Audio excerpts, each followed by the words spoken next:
الحمد لله رب العالمين والعاقبة للمتقين والصلاة والسلام على سيد الأنبياء والمرسلين وعلى آله وأصحابه أجمعين.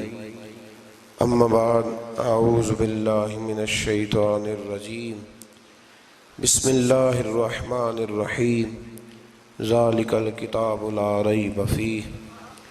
صدق الله العظيم وصدق رسوله النبي الكريم. إن الله وملائكته يصلون على النبي يا أيها الذين آمنوا صلوا عليه وسلموا تسليما. الصلاة والسلام عليك يا سيدي يا رسول الله وعلى آلك وأصحابك يا سيدي يا حبيب الله. اللهم صل على سيدنا ومولانا محمد معدن الجود والکرم وآلہ وصحبہ وبارک وسلم. تمام تعریفیں حمد و ثنا اللہ تعالیٰ جل مجدہ الکریم کے لیے، اور ہر قسم کے درود و سلام نبی رحمت صلی اللہ تعالیٰ علیہ وسلم کی ذات والا صفات کے لیے حمد و صلات کے بعد، عزیز دوستو، قرآن مجید کی دو قسم کی ترتیبیں ہیں. ایک قرآن مجید کی ترتیب وہ ہے کہ جس ترتیب سے قرآن مجید نازل ہوا، اور ایک وہ ترتیب ہے جس ترتیب سے نبی کریم علیہ السلام نے، حضور کے صحابہ نے حضور کی تعلیمات کی روشنی میں قرآن پاک کو جمع فرمایا. ایک ترتیب نزولی کہلاتی ہے، ایک ترتیب توقیفی کہلاتی ہے. جس ترتیب سے اسے جمع کیا گیا، نزول کے اعتبار سے قرآن مجید کی سب سے پہلی سورہ مبارکہ سورہ اقرا ہے. اس کی ابتدائی آیات نازل ہوئیں، اور ترتیب کے لحاظ سے جو مصحف کے اندر قرآن پاک میں ترتیب ہے، اس لحاظ سے قرآن مجید کی پہلی سورہ کا نام سورہ فاتحہ ہے. اور نبی کریم علیہ السلام نے فرمایا یہ سورہ فاتحہ اتنی شاندار ہے کہ ایسے کلمات کسی اور امت کو نہیں ملے جیسے اللہ نے سورہ فاتحہ میں ہمیں عطا فرمائے ہیں.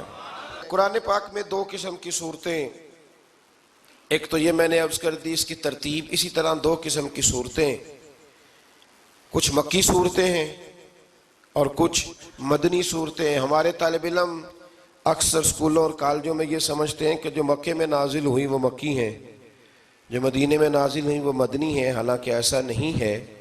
جو ہجرت سے پہلے نازل ہوئی وہ مکی ہیں، اور جو ہجرت کے بعد نازل ہوئی وہ مدنی ہیں.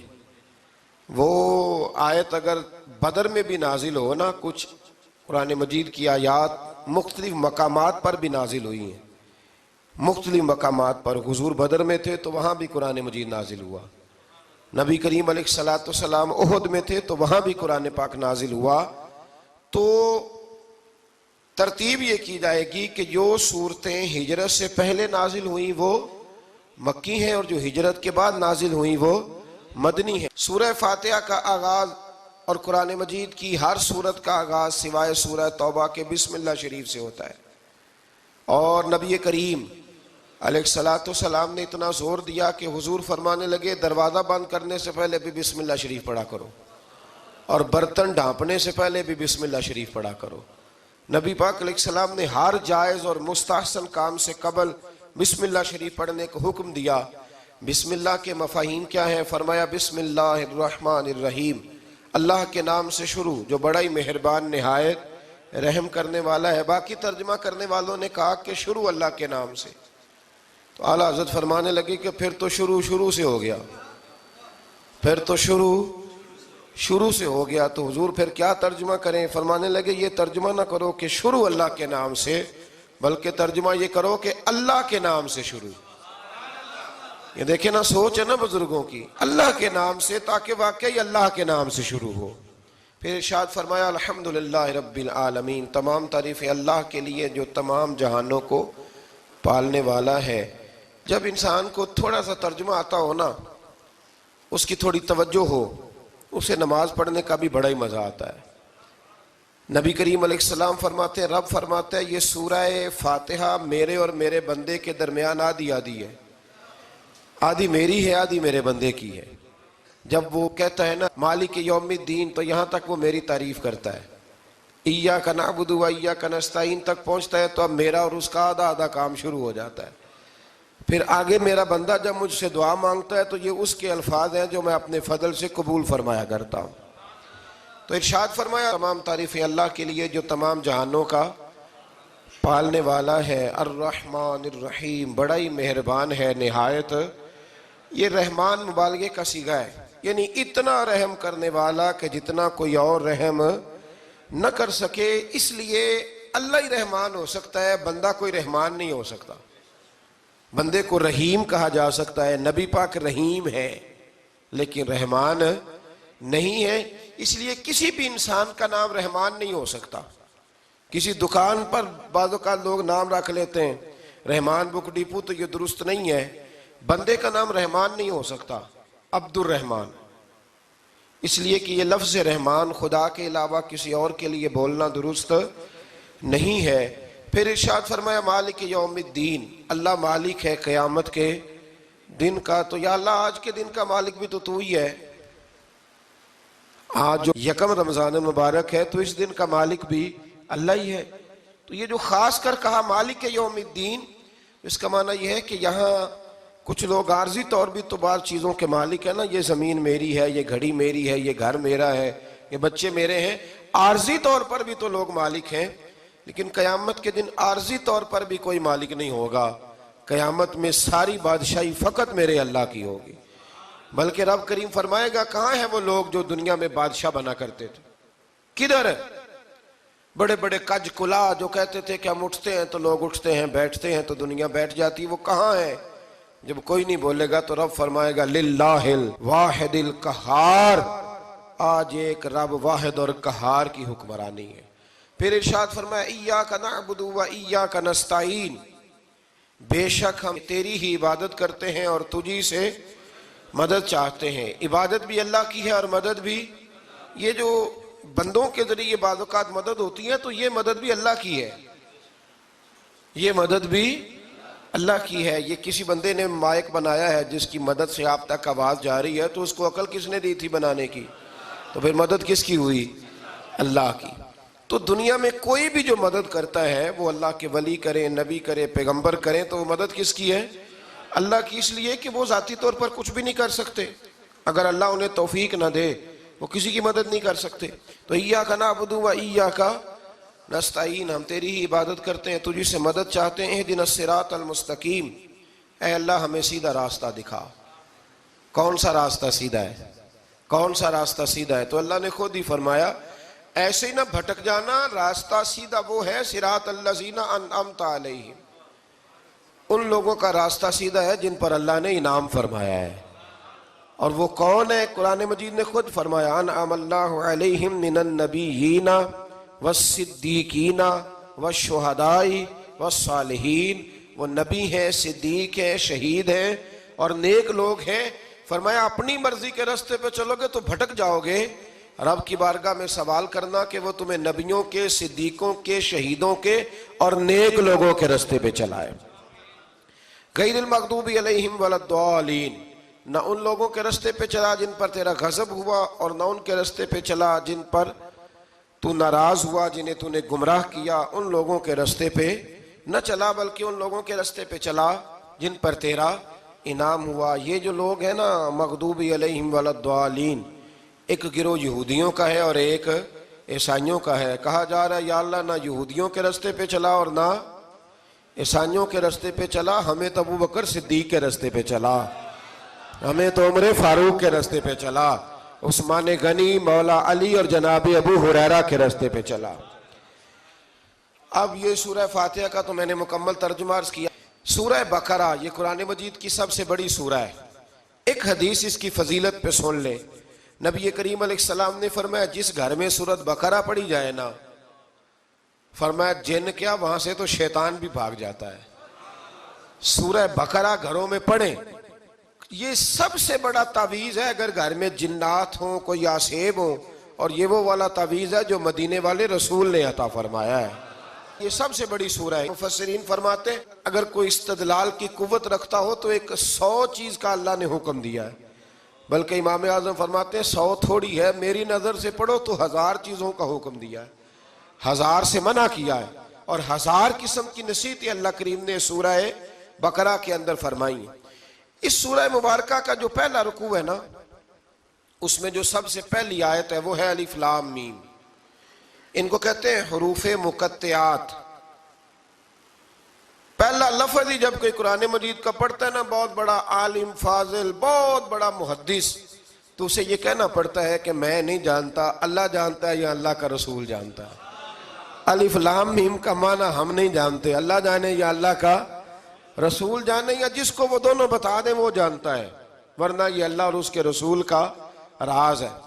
یہ آگے ارشاد فرمایا ذالک الکتاب لا ریب فیہ، یہ وہ عظیم کتاب ہے جس میں شک کی کوئی گنجائش نہیں ہے۔ ھدی للمتقین، یہ ہدایت ہے پرہیزگاروں کے لیے۔ سوال یہ ہوتا تھا کہ یا اللہ جو متقی پرہیزگار ہیں وہ تو پہلے ہی ہدایت پہ ہیں، تو قرآن بھی اگر انہیں ہدایت دے گا تو پھر جو گنہگار ہیں ان کی ہدایت کہاں ہے؟ تو اس آیہ مقدسہ کا معنی مفسرین نے یہ بیان فرمایا ہے کہ مطلب اس کا یہ ہے کہ قرآن ہدایت دیتا سب کو ہے، لیکن اس سے ہدایت حاصل متقی لوگ کرتے ہیں۔ بارش برستی ہے نا سب جگہوں پہ، لیکن اگر کسی نے فرش کرایا ہو، ٹائلیں لگوائی ہو، تو وہاں پھل پھول اگ سکتے ہیں، سبزہ اگ سکتا ہے، اس کے لیے زمین کا زرخیز ہونا شرط ہے۔ قرآن مجید سب کو ہدایت دیتا ہے، لیکن قرآن مجید سے ہدایت لیتے وہ ہیں جنہیں اللہ نے تقوی والا دل عطا فرمایا ہے، ڈرنے والا دل دیا ہے۔ آگے جو آیات ہیں نا 5، ان میں اللہ تبارک و تعالیٰ نے متقی لوگوں کی فضیلت بیان کی ہے، نشانیاں بیان کی ہیں کہ وہ کون ہوتے ہیں۔ ان میں پہلا ارشاد فرمایا کہ متقی وہ ہوتا ہے جو غیب پہ ایمان لے آتا ہے، اس چکر میں نہیں پڑتا کہ آنکھوں سے دیکھوں گا تو مانوں گا۔ اور دوسرا فرمایا متقی وہ ہوتا ہے جو نماز قائم کرتا ہے اور اللہ کے دیے ہوئے رزق سے اللہ کے راستے میں خرچ کرتا ہے۔ اور تیسرا فرمایا متقی وہ ہوتے ہیں کہ محبوب جو قرآن ہم نے آپ پہ نازل کیا اس پر بھی ایمان لاتے ہیں، اور جو آپ سے پہلے نازل کیا گیا اس پر بھی ایمان لاتے ہیں، یعنی تورات کو، زبور کو، انجیل کو، اس کو بھی وہ مانتے ہیں۔ اور پھر اللہ کریم نے فرمایا اولئک علی ھدی من ربہم واولئک ھم المفلحون، یہ جو لوگ ہیں نا غیب پر ایمان لانے والے، نماز پڑھنے والے، زکوٰۃ دینے والے، پچھلی کتابوں کو بھی ماننے والے، نبیوں کو بھی ماننے والے، اور رسول پاک پر ایمان لانے والے، فرمایا یہ وہ لوگ ہیں جو اللہ کی طرف سے ہدایت پر ہیں، اور یہ وہ لوگ ہیں جو دنیا میں بھی کامیاب ہو جائیں گے اور آخرت میں بھی کامیاب ہو جائیں گے۔ پھر آگے نا اللہ تبارک و تعالیٰ نے کفار کا ذکر فرمایا ہے 3 آیات کے اندر۔ مومن کے بعد دوسرا درجہ کس کا ہے؟ ذکر میں کافر کا۔ پہلے بات ہوئی 5 آیات میں مومنوں کی، اب 3 آیات میں ذکر کیا گیا پکے کافروں کا۔ مومن وہ ہوتا ہے زبان سے بھی اللہ اور اس کے رسول کو مانے، ان کی لائی ہوئی چیزوں کو مانے اور دل سے بھی تسلیم کرے، اور کافر وہ ہوتا ہے کہ جو نہ زبان سے مانتا ہے اور نہ ہی دل سے تسلیم کرتا ہے۔ پھر اللہ تبارک و تعالیٰ نے 13 آیات کے اندر، 3 آیتوں میں کافروں کا ذکر کیا اور 13 آیات کے اندر پھر منافقین کا ذکر فرمایا ہے۔ منافق اس کو کہتے ہیں، منافق اس کو کہتے ہیں جو زبان سے تو دعوے اونچے اونچے کرتا ہے ایمان کے، لیکن اس کے دل میں ایمان موجود نہیں ہوتا۔ آپ حیران ہوں گے، یہیں پہ بات کو ذرا غور سے سمجھیں کہ مومنوں کا ذکر 5 آیات میں اور کفار کا 3 آیات میں، پکے کفار کا، اور منافقین کے لیے اللہ نے اگلے ہی رکوع میں 13 آیات بیان فرمائی۔ 13، یہ خطرناک گروہ ہے منافقین کا، یہ خوفناک لوگ ہیں، یہ وہ چھپی ہوئی بیماری ہے کہ جس کو پکڑنا تھوڑا مشکل ہے۔ کچھ بیماریوں کو ڈاکٹر کہتے ہیں نا یہ خاموش قاتل ہے، قتل کر دیتی ہے پر پتہ نہیں لگنے دیتی۔ اسی طرح منافقین کا ٹولہ ہے۔ قرآن مجید کہتا ہے ان منافقین کے بارے میں وَمِنَ النَّاسِ مَن يَقُولُ آمَنَّا بِاللَّهِ وَبِالْيَوْمِ الْآخِرِ وَمَا هُمْ بِمُؤْمِنِينَ، اے محبوب کچھ لوگ کہتے ہیں ہم اللہ اور آخرت پر ایمان لائے، لیکن وہ ایمان لانے والے نہیں ہیں۔ تو جب رب کہتا ہے نہیں ہے، آج کسی کو کہہ دیا جائے نا کہ وہ بندہ جھوٹا کلمہ پڑھتا ہے، اس کی باتیں نہیں بتاتے، تو کہتے ہو آپ ایک کلمہ گو کو برا کہہ رہے ہیں۔ تو یہاں تو اللہ ان کے کلمے کا بھی اعلان فرما رہا ہے اور ان کے نفاق کا بھی اعلان 13 آیات میں. اور رب فرماتا ہے یخادعون اللہ والذین آمنوا وما یخدعون الا انفسهم وما یشعرون. فرمایا وہ اللہ کو دھوکہ دینا چاہتے ہیں مومنوں کو، حالانکہ نہیں دھوکہ دیتے مگر اپنی ہی جانوں کو، انہیں شعور ہی نہیں. اللہ تبارک و تعالیٰ نے 13 آیات کے اندر مکہ مکرمہ میں منافق کوئی نہیں تھا جب تک حضور نے ہجرت نہیں کی تھی. کیوں؟ اس لیے کہ وہاں جو کلمہ پڑھتا تھا اسے مار کھانی پڑتی تھی. تو کسی کو کیا مصیبت پڑی تھی؟ جھوٹا کلمہ پڑھ کے مار کھائے. مدینے میں جب اسلامی حکومت قائم ہو گئی نا تو کچھ لوگوں نے اسلامی حکومت سے فائدہ لینے کے لیے جھوٹے موٹے کلمے پڑھ لیے، اندر کفر رکھتے تھے، اوپر سے اظہار اسلام کرتے تھے. تو رب فرماتا ہے کہ ان کا یہ ایمان قابل قبول نہیں ہے. تو یا اللہ پھر کس کا ایمان قابل قبول ہے؟ تو اللہ کریم نے فرمایا وَإِذَا قِيلَ لَهُمْ آمِنُوا كَمَا آمَنَ النَّاسِ. جب ان سے کہا جاتا ہے نا اس طرح ایمان لاؤ جس طرح دوسرے لوگ لائے، یعنی ابو بکر صدیق کی طرح ایمان لاؤ، عمر فاروق کی طرح ایمان لاؤ، عثمان غنی کی طرح، مولا علی کی طرح، بلال حبشی کی طرح. تو کیا جواب دیتے ہیں؟ قالوا انؤمن كما آمن السفهاء. کیا اس طرح ایمان لائیں جس طرح یہ بیوقوف ایمان لائے؟ الا انہم هم السفهاء. اللہ فرماتا ہے خبردار بے شک وہی بیوقوف ہے، ولکن لا يعلمون، لیکن انہیں اس کا علم نہیں ہے. وہ کہا کرتے تھے کہ یہ تو بیوقوف ہے معاذ اللہ. ابو بکر صدیق نے سارا ہی مال دے دیا نبی پاک کو، عمر فاروق نے آدھا دے دیا، مولا علی نے سارا کچھ حضور کے نام کر دیا، عثمان جو کماتے محنت کے ساتھ وہ سارا وہاں جا کے پیش کر دیتے. تو بیوقوفی ہے. آج بھی کچھ لوگ کہتے ہیں کلمہ پڑھنا چاہیے سیدھا سیدھا. یہ کیا بات ہو گئی کیا بندہ مسیطڑ ہی ہو جائے؟ کاروبار بھی تو کرنا ہے نا، نماز روزہ بھی. تو بیوقوفی ہے. اللہ جواب دیتا ہے، فرمایا الا انہم هم السفہاء، خبردار بیوقوف تو تم ہو کہ میرے محبوب کی شریعت کا، دین کا، روحانیت کا سورج چمک رہا ہے اور تم نے فیض ہی کوئی نہیں حاصل کیا. تو میرے بھائیوں، صحابہ کا ایمان وہ ایمان ہے، اہل بیت نبوت کا وہ ایمان ہے کہ اللہ کو ایمان بھی وہ والا پسند ہے جو حضور کے غلاموں جیسا ایمان ہو. اللہ تبارک و تعالیٰ نے منافقین کا ذکر فرمایا تو پھر اللہ کریم نے فرمایا یہ تو وہ بیوقوف لوگ ہیں اس آدمی کی طرح جو آگ جب پوری جلا لیتا ہے نا روشنی پھیل جاتی ہے تو پھر اللہ اس کا نور لے جاتا ہے. انہوں نے بھی چلاکیاں کر کے تھوڑا سا ماحول بنایا تھا تو اللہ نے ان کے سارے پردے کھول دیے. ان کے پاس کچھ باقی بچا، ان کے پردے کھول گئے. رسول کریم علیہ السلام کی بارگاہ میں نا ایک دن ان منافقین نے شرارت کر دی.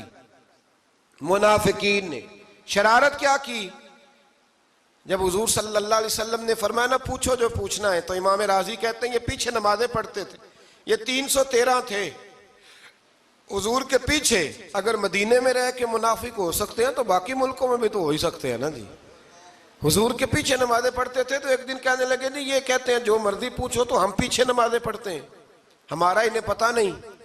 جب یہ اعتراض کیا نا حضور کے علم پر، آپ سمجھ لیں کہ حضور کے علم پر اعتراض کرنا طریقہ کس کا ہے؟ طریقہ کس کا ہے حضور کے علم مبارک پر اعتراض کرنا؟ کہنے لگے پیچھے نمازیں پڑھتے انہیں پتہ ہی نہیں. جب یہ کہا تو اللہ کے رسول نے نا، جمعے والا دن تھا، حضور نے فرمایا میرے علم پر اعتراض کرتے ہو؟ 70 بندے نام لے کر اور ولدیتیں لے کر، بلکہ بہت سارے ایسے تھے جنہیں کنفرم ہو گیا کہ ولدیت اصل میں ہے کیا، انہیں طے ہو گیا. حضور کے بے ادب کے لیے یہ طے کرنا بھی مشکل ہوتا ہے نا. طے ہو گیا کہ ولدیت ہے کیا. 70 بندے نام لے کے حضور نے مسجد نبوی سے نکال دیے. فرمایا یا فلاں بن فلاں قم فخرج فإنک منافق، او فلاں کے بیٹے فلاں کھڑا ہو جا، نکل جا، تو منافق ہے. حضور نے 70 بندے نکال دیے. اب 70 بندے اکٹھے گلی میں نکلیں تو رش تو پڑ جاتا ہے نا. حضرت عمر فاروق لیٹ ہو گئے، جمعے میں آ رہے تھے. ان کو جاتے ہوئے دیکھا تو عمر فاروق فرمانے لگے جمعہ ہو گیا ہے. بھئی 70 بندے نکل آئے باہر، جمعہ ہو گیا ہے. تو ایک منافق کہنے لگا تھا کہ نہیں حضور نے نکال دیا. تو عبداللہ بن ابی سلول جو ان کا سربراہ تھا نا، وہ کہنے لگا چپ کر. حضرت عمر سے کہنے لگا ہاں جی ہو گیا ہے. وہ بھی کہنے لگا تھا نہیں ہوا، ہمیں نکال دیا گیا. تو یہ سردار بولا، کہنے لگا ہو گیا ہو گیا. حضرت عمر کہنے لگے چلو جمعہ ہو گیا تو جا کے اندر حضور کی زیارت ہی کر لیتا ہوں، لیٹ تو ہو ہی گیا ہوں۔ حضرت عمر اندر چلے گئے تو پیچھے سے وہ منافقین اپنے سردار سے کہنے لگے کہ 2 منٹ میں عمر کو پتہ چل جائے گا کہ تم نے جھوٹ بولا ہے۔ عمر کو جا کے پتہ چل جائے، کہنے لگا بڑے پاگل ہو، میں نے تمہاری جان بچائی ہے، نبی پاک نے تو مسجد سے نکالا ہے نا۔ تو عمر کو پتہ چل جاتا نا منافق ہیں، تو ابو بکر بھی مسجد میں تھے، علی بھی مسجد میں تھے، عثمان بھی مسجد میں تھے، بچانے والا ہی کوئی نہیں تھا۔ عمر نے تلوار لے کے تو دنیا سے نکال دینا تھا، تو میں نے جان بچائی ہے، آپ جائیں گے نا اندر تو حضور ٹھنڈا کر دیں گے، فرمائیں گے چلو میں نے نکال جو دیا ہے۔ تو یہ وہ منافقین کی جماعت ہے۔ دوسرے سے تیسرے رکوع میں نا اللہ تعالیٰ نے انسان کو یاد کرایا ہے کہ تو نے عبادت اپنے رب کی کرنی ہے، اور فرمایا رب تمہارا وہ ہے جس نے تمہارے لیے زمین کو فرش بنایا ہے، آسمان کو چھت بنایا ہے، اور آسمان سے پانی برسا کے تو زمین سے پھل اگائے ہیں، رزق لکم، وہ بھی تیرے کھانے کے لیے اگائے ہیں۔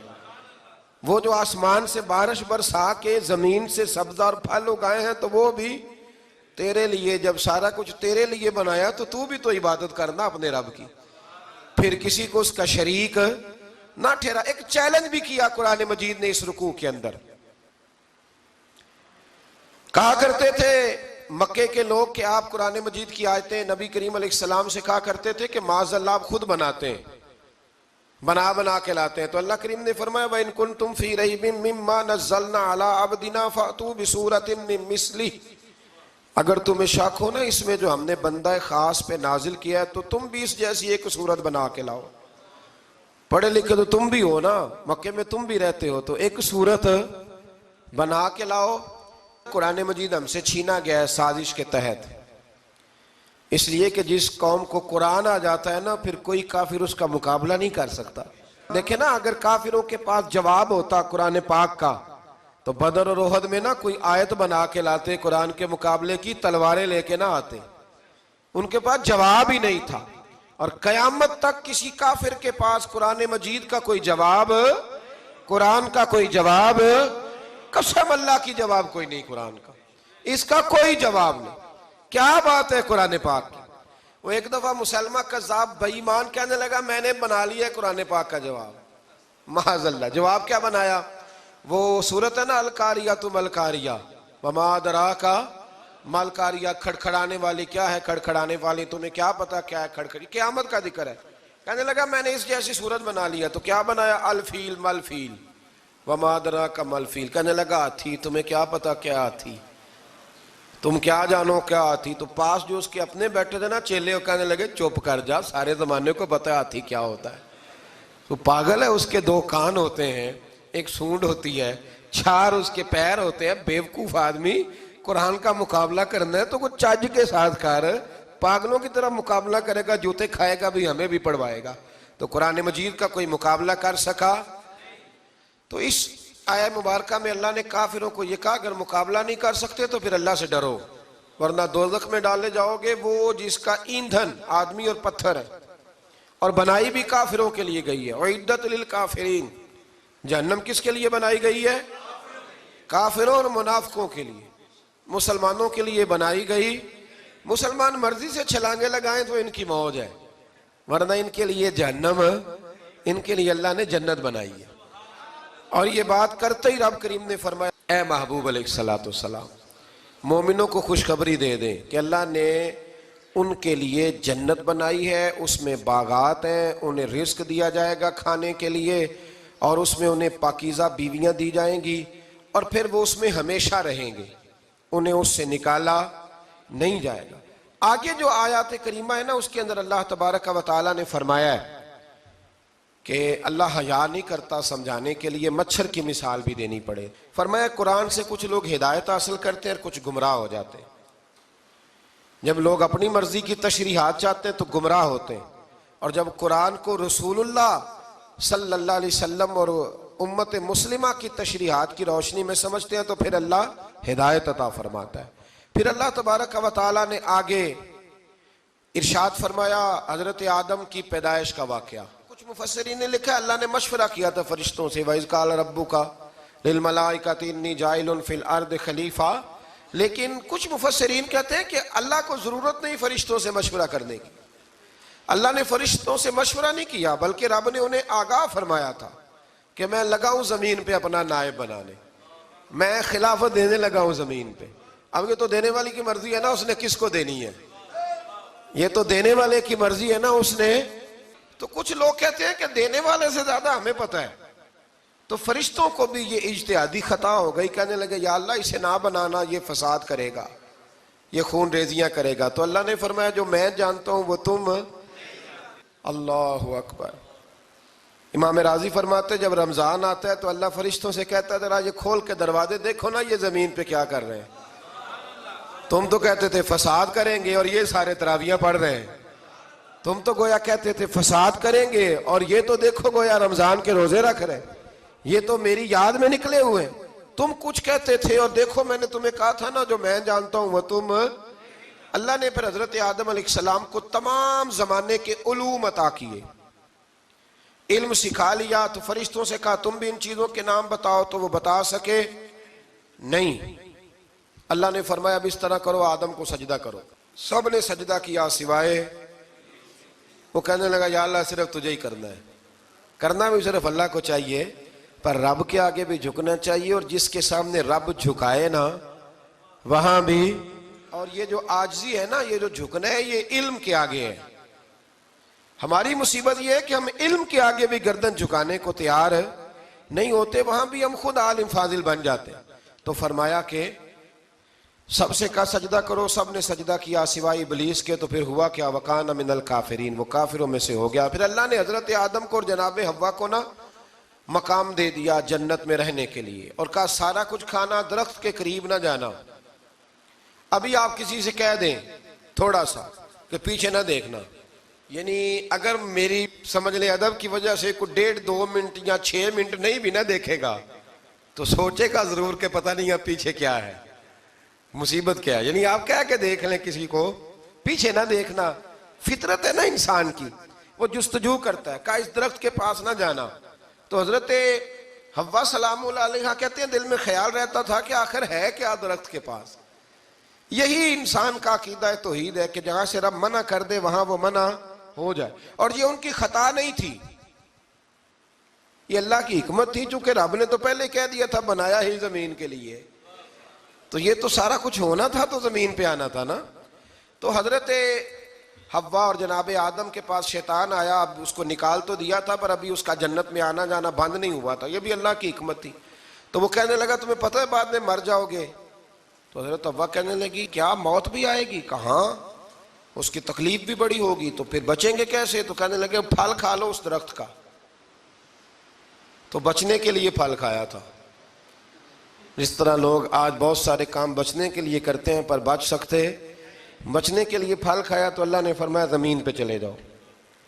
تو حضرت آدم زمین پہ آئے. پھر کئی 100 سال روتے رہے. فَتَلَقَّى آدَمُ مِن رَبِّهِ کلمات. تو پھر اللہ نے خود ہی جناب آدم کو کچھ کلمے سکھائے. علامہ اسماعیل لکی فرماتے ہیں وہ کلمے یہ تھے کہ حضرت آدم نے میرے نبی کا وسیلہ پیش کیا، تو اللہ کریم نے جناب آدم کی دعا کو مقبول فرما لیا. پھر آگے بنی اسرائیل کا ذکر آ جاتا ہے. اللہ تعالیٰ نے بنی اسرائیل، آج آپ اسی قوم کو یہودی کہتے ہیں، ان کو اللہ نے اس زمانے میں فضیلت عطا کی تھی بہت زیادہ. تو عرب کے اندر جب نبی پاک علیہ السلام نے اعلان نبوت کیا تو کچھ لوگوں نے یہ کہہ دیا کہ اگر یہ یہودی کلمہ پڑھ لیں گے تو ہم بھی پڑھ لیں گے. تو پھر اللہ نے انہیں یاد کرایا کہ تم اصل میں کیا ہو، تمہیں کلمہ پڑھنا چاہیے. تو اہل یہود کا تذکرہ کرتے کرتے رب کریم نے ایک بات یہ بھی ارشاد فرمائی کہ تم لوگوں کو تو کہتے رہے ہو کہ وہ نبی آنے والے ہیں، وہ نبی آنے والے ہیں، اور جب آ گئے ہیں تو ماننے کو تیار نہیں ہو. تو فرمایا تأمرون الناس بالبر وَتَنْسَوْنَ أَنفُسَكُمْ وَأَنْتُمْ تَتْلُونَ الْكِتَابَ، لوگوں کو بھلائی کا حکم دیتے ہو اور اپنے آپ کو بھول جاتے ہو. افلا تعقلون، تمہیں عقل نہیں؟ پھر اللہ نے انہیں یہ بھی یاد کرایا کہ یاد کرو وہ زمانہ کہ جب فرعون نے خواب دیکھ لیا تھا کہ کوئی بچہ اس کی سلطنت کو تباہ کرے گا، تو پھر اس نے تمہارے بچوں کو ذبح کرانا شروع کیا اور تمہاری بیٹیوں کو چھوڑتا تھا. فرمایا یہ بھی تو تم نے دیکھا، میں نے تمہیں پھر تم سے کہا جہاد کرو قوم عمالقہ کے خلاف، تو مقام طیہ میں جا کے یہ لوگ کہنے لگے ہم سے جہاد نہیں ہوتا. اللہ نے انہیں ایک میدان میں قید کر دیا. بڑی دلچسپ بات.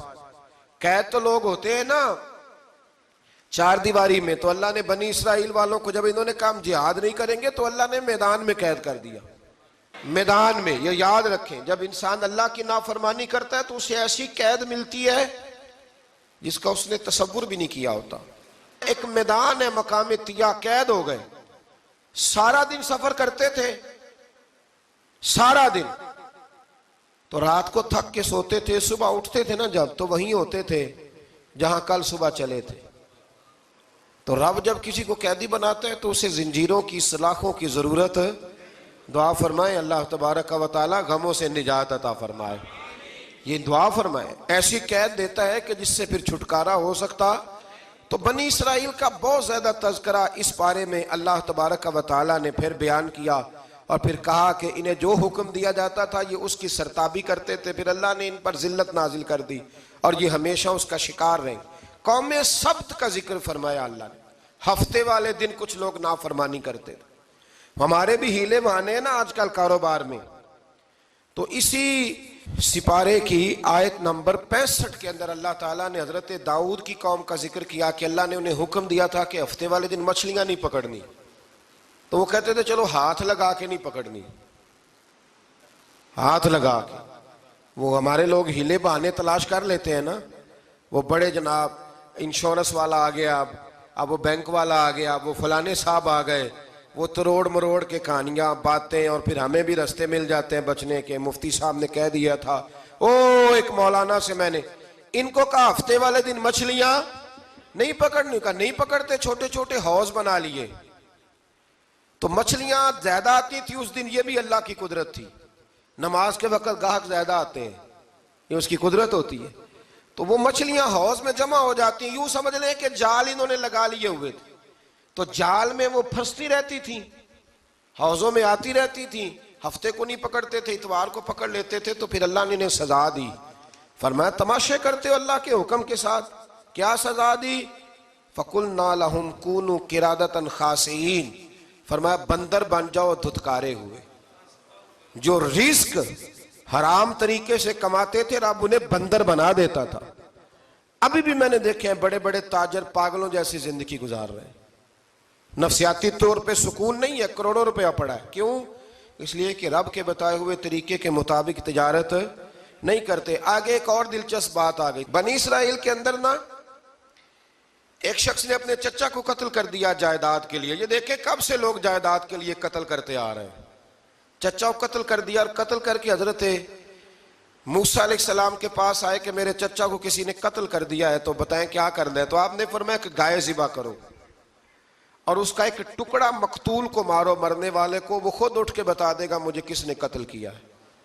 اب ارادہ نہیں تھا گائے ذبح کرنے کا, تو بہانے کرنے لگے. ارادہ نہیں نہ ہوتا تو پھر کیا ہوتے ہیں, کہنے لگے گائے کس طرح کی ہو, بوڑھی ہو کہ بچی ہو, رنگ کیسا ہو, جوان ہو کہ چھوٹی ہو, حال میں ایک دفعہ چلنا سیکھ گئی ہو یا ابھی نہ سیکھی ہو. تو بتاتے گئے تو رب بھی شرطیں بیان کرتا گیا.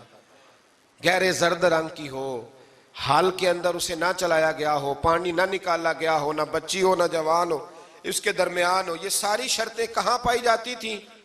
حضرت موسیٰ علیہ السلام کی قوم کا ایک شخص تھا جو اللہ کا ولی تھا. وہ جب انتقال کرنے لگا نا, اللہ اکبر, دیکھو رب ولیوں کی اولادوں پر بھی کتنا فضل فرماتا ہے. وہ جب انتقال کرنے لگا تو ایک اس کے پاس چھوٹی سی بچیا تھی, گائے کی بچی. اس نے جنگل میں چھوڑ دی. کہنے لگا یا اللہ میں تیرے نام پہ چھوڑتا ہوں, میرا بچہ جوان ہو جائے تو اسے دے دینا, اور تو سرمایہ ہی کوئی نہیں. بچہ بڑا ہوا تو بچہ بھی بڑا نیک تھا, اپنی ماں کا بڑا فرما بردار تھا. اس کی ماں نے کہا بیٹا تیرے باپ نے ایک گائے چھوڑی تھی. تو بچہ جنگل میں گیا اور جا کے کہنے لگا اے اللہ میری گائے مجھ سے ملا دے. تو رب کریم نے وہ گائے واپس کر دی. وہ گائے گھر لے آیا. اب وہ کہنے لگا اماں بیچ دوں, تو اماں کہنے لگی بیٹا میرے پوچھے بغیر نہ بیچنا. کئی دفعہ گاہک لگے پر اس نے کہا جب تک میری اماں نہ کہے گی میں بیچوں گا. ادھر بنی اسرائیل والے شرطیں جتنی گائے کے بارے میں پوچھ چکے تھے وہ ساری اسی گائے میں پائی جاتی تھی. تو یہ ڈھونڈتے ڈھونڈتے وہاں پہنچ گئے. تو کہنے لگے گائے چاہیے، تو اس نے کہا بھی تمہاری مرضی سے نہیں، قیمت میری مرضی کی۔ ایک مفسر نے تو یہاں تک لکھا ہے کہ اس نے کہا گائے ذبح کر کے نا، تو جتنا گائے کے اندر گوشت ہوگا نا اتنا ہی کھال کے اندر تم مجھے مال بھر کے دو گے، اتنے سکے بھر کے دو گے، اتنی اشرفیاں بھر کے دو گے تو پھر تمہیں گائے دوں گا۔ تو پھر یہ گائے انہیں ملی اور یہ گائے لے کر کے آئے۔ زیادہ سوالات نہ کرتے تو زیادہ الجھتے نہ۔ ہم بھی دین کے معاملے میں بڑے سوال جواب کرتے ہیں، اتنا سوال کریں جتنی اس کی ضرورت ہے۔ ان لوگوں نے سوالات زیادہ کیے تو پھر الجھ زیادہ گئے۔ تو میرے بھائی اس کا ذکر بھی اللہ تبارک و تعالیٰ نے پہلے پارے کے اندر بیان فرمایا۔ پھر اللہ کریم نے فرمایا کہ کچھ ایسے لوگ بھی ہیں یہودیوں میں سے جن کا دعویٰ ہو گیا ہے کہ ہم اللہ کے بڑے پیارے ہیں۔ فرمایا یہ صرف ان کے منہ کی باتیں ہیں، یہ تو قیامت میں پتہ چلے گا نا کہ اللہ کا پیار کس کے ساتھ زیادہ ہے۔ اور پھر یہ بھی یہودیوں نے دعویٰ کیا ہے، اسی پارے میں اللہ فرماتے ہیں کہ ان کا دعویٰ ہے کہ ہم اللہ کے بڑے پیارے ہیں، جنت میں ہم ہی جائیں گے۔ تو اللہ فرماتا ہے پھر مرنے کی دعا تو کرو، جنت میں تو مر کے جانا ہے نا۔ لیکن رب فرماتے ہیں یہ کبھی مرنے کی دعا نہیں کریں گے، اس لیے کہ انہیں پتہ ہے کہ ہم نے آخرت کے لیے کیا بھیجا۔ لیکن جی پہلا حکم آ گیا یا ایھا الذین آمنوا کہہ کے، پہلی آیت قرآن پاک کی پہلے سپارے میں پہلی آیت جس میں اللہ نے کہا یا ایھا الذین آمنوا، تو پہلا حکم آمنوا کہہ کے آیت نمبر 104 میں جو اللہ نے حکم دیا ہے نا وہ نبی پاک کی تعظیم کا حکم ہے۔ پہلا حکم ہی اللہ نے حضور کی عزت اور ناموس کا ارشاد فرمایا۔ پہلا اس ترتیب کے لحاظ سے وہ ہوا یہ کہ جب نبی پاک کو بات ارشاد کرتے تو صحابہ کرام اٹھ کے عرض کرتے رائینا یا رسول اللہ، حضور سمجھ نہیں آئی ذرا رعایت کر دیں۔ تو یہودیوں کی عبرانی زبان کے اندر نہ ذرا کھینچ کے پڑھتے تھے رائینا، تو اس کا معنی بنتا تھا معاذ اللہ اے ہمارے چرواہے، بکریاں چرانے والے کو بھی وہ رائینا کہتے تھے۔ تو جب صحابہ یہ کہنے لگے تو اللہ نے منع ہی کر دیا، فرمایا میرے محبوب کے غلاموں اس لفظ کے پیچھے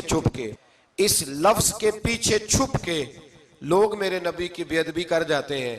تو جس لفظ کا کوئی ایک معنی بے ادبی والا بنتا ہو وہ لفظ بھی میرے نبی کے لیے نہ کہو، لفظ وہ والے کہو جس میں کوئی بے ادبی کا معنی نکلے نہ۔ یہاں لوگوں نے بڑے بڑے لفظ نہیں بول دیے، پھر کہتے میرا مطلب یہ تھا، میرا مطلب وہ تھا، تو تو نے وہ لفظ بولا کیوں جس کا کوئی غلط مطلب بھی نکل سکتا تھا۔ اللہ نے فرمایا یا ایھا الذین آمنوا لا تقولوا رائینا، اے ایمان والو رائینا کہو ہی نہ۔ تو یا اللہ کیا کہیں؟ فرمایا وقولوا انظرنا، تم کہو یا رسول اللہ ایک نظر فرمائیے۔ انداز دیکھیے، انظرنا ایک نظر۔ تو ہمارے بزرگ تو پہلے ہی بڑے پیار والوں نے کہہ دیا یا رسول اللہ انظر حالنا۔ کہتے کہاں سے لاتے ہو جملے؟ میں نے کہا اللہ کی کتاب سے۔ یا رسول اللہ انظر حالنا، یا حبیب اللہ اسمع قالا، تو تم کہو انظرنا، محبوب نظر کرم کریں، واسمعوا، اور کیا ضرورت ہے دوبارہ پوچھنے کی؟ اللہ کہتا ہے پہلے ہی دھیان سے سنا کرو، پہلے ہی واسمعوا، پہلے ہی احتیاط سے سنو، وللکافرین عذاب علیم، اور کافروں کے لیے دردناک عذاب ہے۔ لے جی اسی پارے میں اللہ تبارک و تعالیٰ نے پھر اہل یہود کا ذکر کیا۔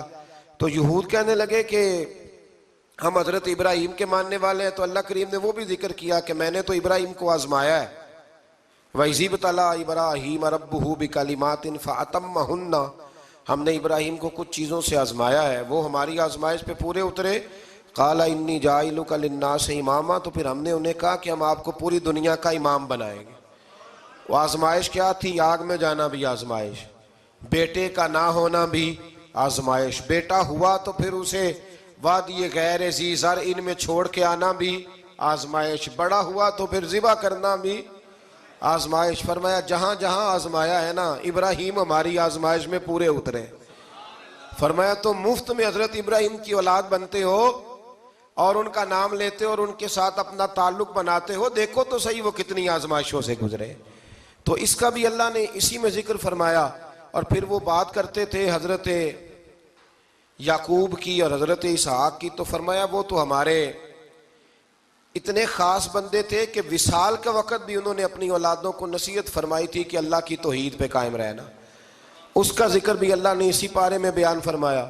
اور جو حضرت ابراہیم اور جناب اسماعیل نے کعبہ تعمیر کیا تو اس کا ذکر بھی اللہ تعالیٰ نے اسی پارے میں فرمایا جب وہ کعبہ بنا رہے تھے تو کہہ رہے تھے ربنا تقبل منا، کہہ رہے تھے اے اللہ بنا ہم نے دیا ہے پر مہربانی فرما ہم سے قبول فرما لے۔ تو جو آیہ کریمہ آخر میں عرض کرنا چاہتا ہوں اس پر بھی تھوڑی توجہ فرمائیں گے تو بات بڑی نکھر کے باہر آئے گی۔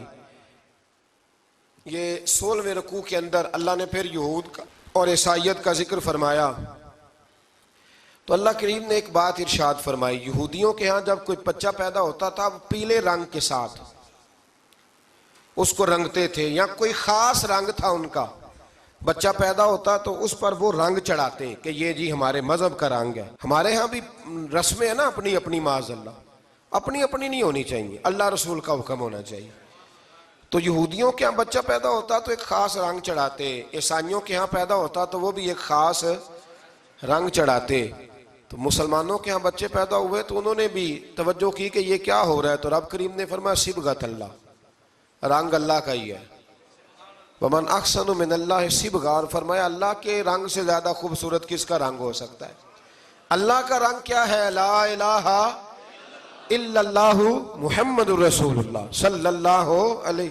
فرمایا نیلے پیلے کالے رنگ نہ چڑھاؤ، اپنے ذہن پر توحید و رسالت کا رنگ چڑھاؤ، یہ سب سے بہترین رنگ ہے۔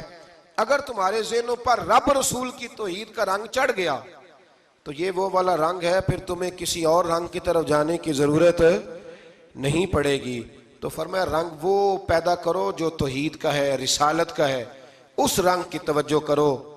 قرآن مجید کے اس پارے میں اللہ کریم نے مختلف باتیں بیان کر کے آخری رکوع میں یہ جو رنگ کا ذکر فرمایا نا، تو یہ لگتا ہے پورے پارے کا خلاصہ ہے کہ رب کریم نے فرمایا اصل بات یہ ہے کہ تمہاری سوچوں پہ رب رسول کی توحید و رسالت کا رنگ ہونا چاہیے۔